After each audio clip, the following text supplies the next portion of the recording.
What's up, you guys? Marty Schwartz here with Marty Music. Thanks for hanging out, and thank you again for supporting me here. Really appreciate it.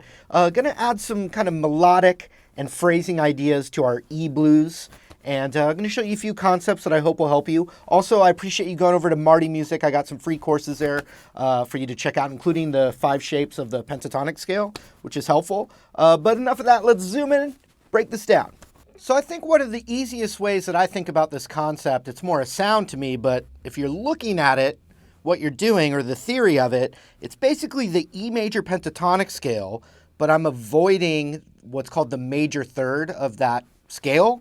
And the major third's that super sweet sound. It's a good sound, but when we're trying to get a little bluesy, in other words, a little bit of the more minor sound out of the major pentatonic, then we want to avoid that major third.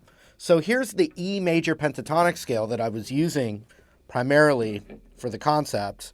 You put your pinky on the root, and then you play the pentatonic below it like this. So 12 to 9, 12 to 9,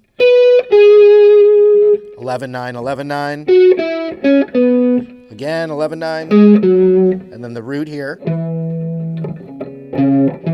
You also have the extension.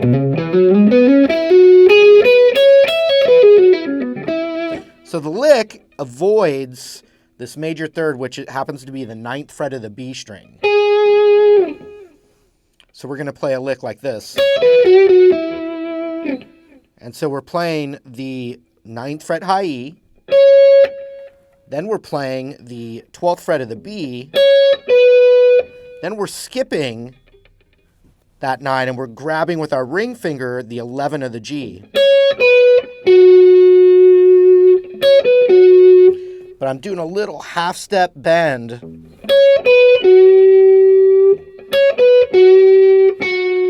And then I relax it back down. So there's a lot of character in that.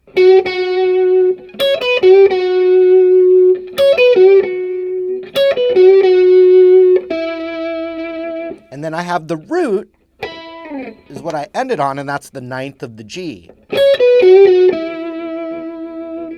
And so if we're looking at the chord tones, what we're doing is we're starting it with what's called the 13, which is a great sound in blues.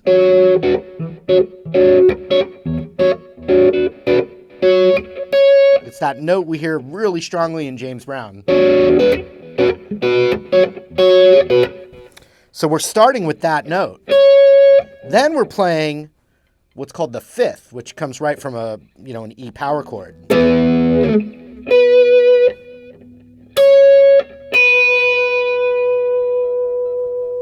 And then we're playing the 2, which we're kind of bending to the flat 3, and that's where we get into that little bit of that minor sound.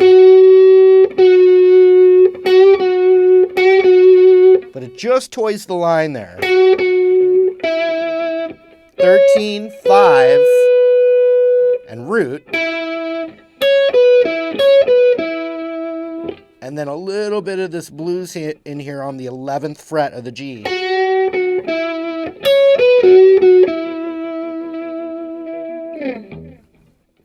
Now, another way to avoid that major third is to play this note, which is called the 4th.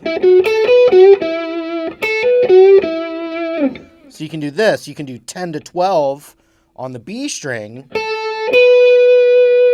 avoiding that major third into that same little cadence right here.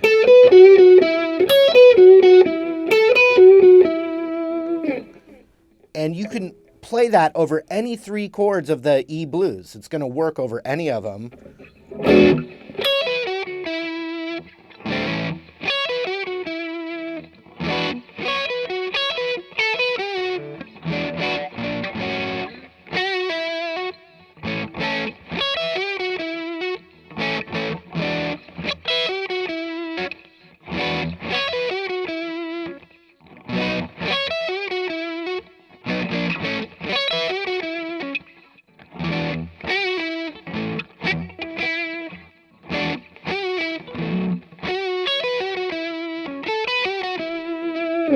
So if that works over any of the 3 chords of the E blues, then you can visualize this little concept and then go into the minor E blues as well and mix them.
All right, you guys, thank you again for the support and going over to Marty Music and signing the newsletter, subscribing here, leaving comments, sharing. All that stuff is so appreciated. Thank you. And tell me what you want to see in the comments below as well, and I'll do my best to bring it to you guys. Thanks again, and we'll see you later.